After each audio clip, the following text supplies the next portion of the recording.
afternoon, everyone. Thanks for this opportunity to speak about the directive. And as Anna said, my area is questions for and from the transposition of the directive to member states' law. A lot of what I'm going to say is about the for rather than the from, because I think there's still some interesting questions about the directive and its nature and where it's going that we need to discuss. And so there are the people who have been contributors to this this show, this bit. Sorry, show. To the left, as you look at it, of the line is the Must Street team, myself and David Shaw and Olga, Lloyd and Nina. And then to the right is the group of us from the project who contributed to the Institute for Laboratory Animal Research Journal in a forthcoming article. So that's who's contributed to this. So thank you to them. Okay. What am I going to talk about? I think there's a central and continuing issue in the directive, which is about coming to terms with the cultural bandwidth, if you like, involved in this, in the relation to the treatment of animals in science and the satisfactory regulatory response in the EU, and of course the relationship of the EU to the broader world. What do I mean by that? Well, essentially that boils down to a question of what does the directive give us as a regulatory architecture within which to work? What's the state of play, if you like, that it produces? Because I think this notion of bandwidth is quite important, because clearly the directive, as we all know, as you've gone round, you've all shown that you have a knowledge of the directive. But it seems to me to represent a number of balances. It represents a balance between what people believe to be acceptable and unacceptable use of animals, from some use to a lot of use, down to absolutely no use, use of animals at all. So that's one balance that's going on here. There's another one relating to competence and approaches within the member states. Some member states are not wanting harmonisation because it represents a stepping back from standards that they've achieved. It represents too much of a compromise within the context of what they've achieved, if you like, already. So that's part of this balancing nature of the directive, which is, I suppose, the nature of a directive, and we've got to somehow come to terms with that. So what I'm going to talk about, first of all, the observations about the directive and the trajectory of its development, and then some on the transposition of the directive into member states' law. And the work that we've done, because everybody else has talked about methodology, so I don't really want to feel left out, is largely a literature sort of base and a socio-legal desk-based analysis for the work that I'm presenting here. Okay. We know something of the trajectory, I'm sure, of where we get to with the 2010 directive. It starts life essentially in the 1980s with the two parallel developments of the Council of Europe Convention and the EEC, as it was then, directive, both of them emerging in 1986. What we can say positively about that, there was the presence of the 3 Rs in the Council of Europe's convention. Problems with it, of course, manifold. The Council of Europe Convention has a broad scope, but as a convention it has a limited take-up and it has limited teeth. Whereas the directive is binding on the members at that time, and we're talking about the 15 or so members of the EEC before the expansion. So, but it had a more limited scope. It was about not animal welfare per se, but commercial use of animals, so not academic or scientific use. And that's in part because of the legal competence issue of the community at that time. It was concerned with single markets as the primary driving force. So you might describe the 86 Directive as a net somewhere underneath where the member states had already got to. Most of the member states being at a higher level of animal welfare than in their domestic legislation. And it's certainly a very strong single market measure.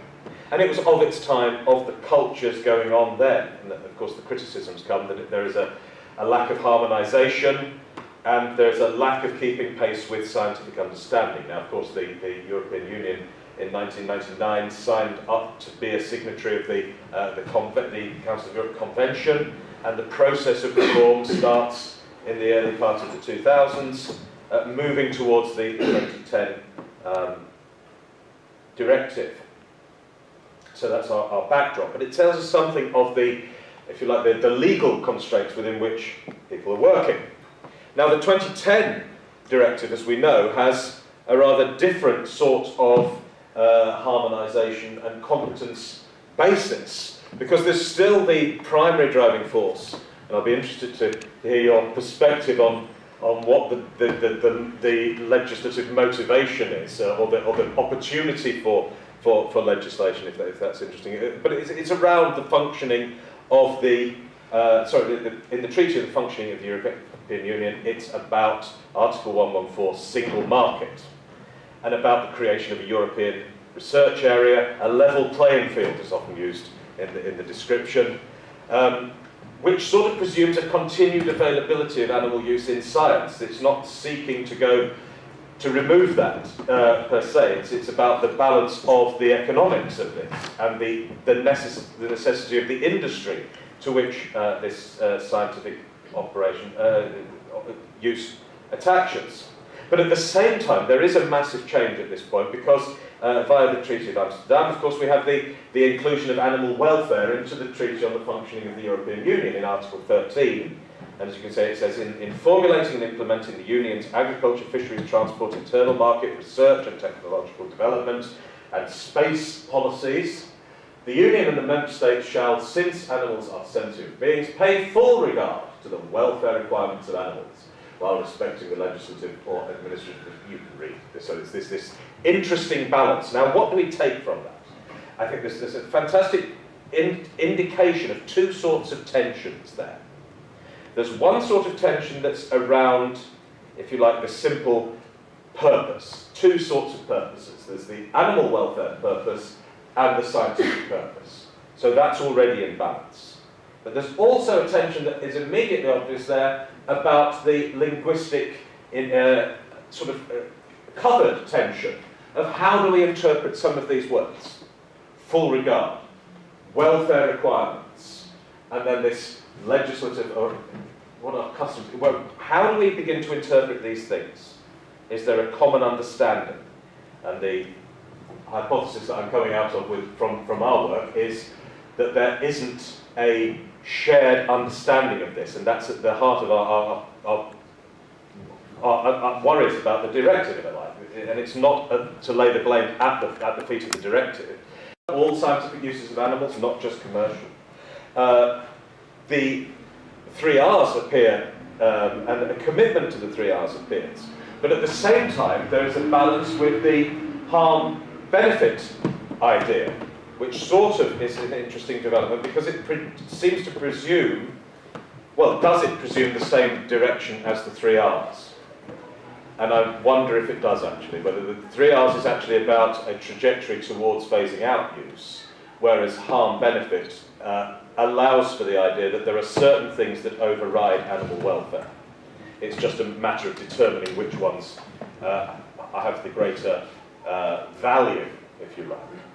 And we've also heard in our discussions within the group that the notion of harm, in some translations, slips very quickly into the notion of a cost-benefit analysis, which is, again, slightly different, but also you've got that ringing in people's minds. What's the nature of harm-benefit? Is it similar to cost? What sorts of things are included in there? So it's a very difficult concept to balance between the 3 R's and harm-benefit. Also, of course, the directive is a matter of harmonisation, and it requires transposition into member states' law, which gives opportunity for explicit discretion and implicit discretion, the interpretation of words. So the question becomes, if one of the things that the directive is seeking to do is to overcome the differences between the member states, how far does it actually give room for manoeuvre for particular member states? Well, let's look at that. So if we ask what are the positives from 2010, the coverage, clearly, the integrity of the procedures, when I put the procedural integrity of the directive, it's now sort of all the way through the chain, the cycle, from breeders, facilities, researchers, projects, all have to be licensed. So this is a through durch kombiniert idea. Of course, all of these, in a moment, we'll say, are also parts of the negatives. So these are the positives at the moment, positive spins. We have competent authorities in each member state. We have national committees to discuss the meanings of these things. The directive embraces the 3 R's as the underpinning concept, but again, how does harm-benefit work? And certain aspects of it seem to work particularly well, looking at aspects of welfare, so minimum standards relating to space and the like. If you look at Annex 3, and likewise in relation to euthanasia techniques, Annex 4, you've got strong lists of the way to do things. And I wonder if that's because those are the sorts of areas that you can produce lists about, whereas a lot of the other parts of it are things that are highly contested conceptually, whereas this is actually stuff that you can get into a list. What about negatives? Well, there is arguably a lack of procedural detail, if you look at Articles 36 to 38, about the way that the procedures operate. There are gaps. The way that the competent authorities, for example, are set up, completely up to the member states as to what they should look like. Now, the one that I have most difficulty with, I suppose, is the conceptual contested nature of the 3 R's. And this begins to start, for me, the idea of where does the next phase of the development lie. And it strikes that in society, we haven't got an agreement about what reduction might be, what refinement might be, what replacement might be. And certainly within science, we don't have the same thing. And you begin to see in the directive that there are explicit exemptions emerging away from notions of what you would say were firm rights. So member states can adopt particular exempt positions from the use of certain species, for example, or particular animals. And it varies in the way that this appears in the directive, of course. And the wording is extraordinarily open-textured. So if one of the things that the directive is supposed to do is to avoid regional variation, does the very open-textured nature of the words employed causes a difficulty in explicit things, before you even get to the idea that there are certain linguistic vaguenesses, linguistic uncertainties going on around what you might describe as agreed points within the 3 R's. So the very notion of harm, or even something as simple as what is a procedure, can become a contested matter. All this, however, all these comments so far is rather predicated on an idea that the directive should have a single interpretation. That somehow this notion of difference is in fact bad, or that the law should provide a single version of this. And I wonder how far that this is something that this is an area where we have to have discourse in society and an accommodation of different approaches, and the responsibility of scientists to discuss this with their communities, that sort of sits outside the nature of the regulatory framework, and that this regulatory framework provides that sort of space for discussion. That might be a different way of framing the debate. But if we look at the nature of the exemptions, we begin to see something of the difficulties. You have Article 33, an exemption to Annex 3 for scientific animal welfare or animal health reasons. Now, animal welfare and animal health might be easy, or relatively easy to debate, although they're not uncontested. But what is a good scientific purpose to exempt you from the requirements of Annex 3? And we know, of course, and you know better than all of us, that the way that these other species inclusions into the lists do themselves have opportunities for exemption or derogation, moving away from the right. So in relation to the Great Apes, there's a tight range of exemptions based on the perception of the member states in the face of the species of human danger if there's no species alternative. Well, that's a matter of interpretation, isn't it? All the time it's a matter of interpretation. Endangered species, non-human primates. This can go two ways, though, can't it, as well? Because you've got this sort of sense that not just the case-by-case analysis of this, but you might have an authority, as we've heard, particularly in Italy, and perhaps Augusto later in it could enter this discussion about this, where you have effectively a fettering of discretion by taking a particular line for all of the species, regardless of the opportunity for the exemption. So that what I'm suggesting here is that the directive itself provides a number of discussions to be had, as opposed to clarification.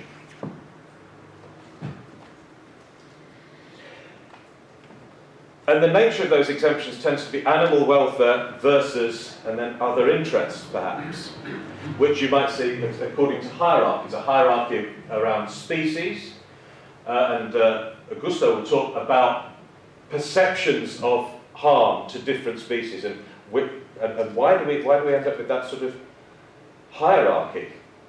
Becomes an interesting question.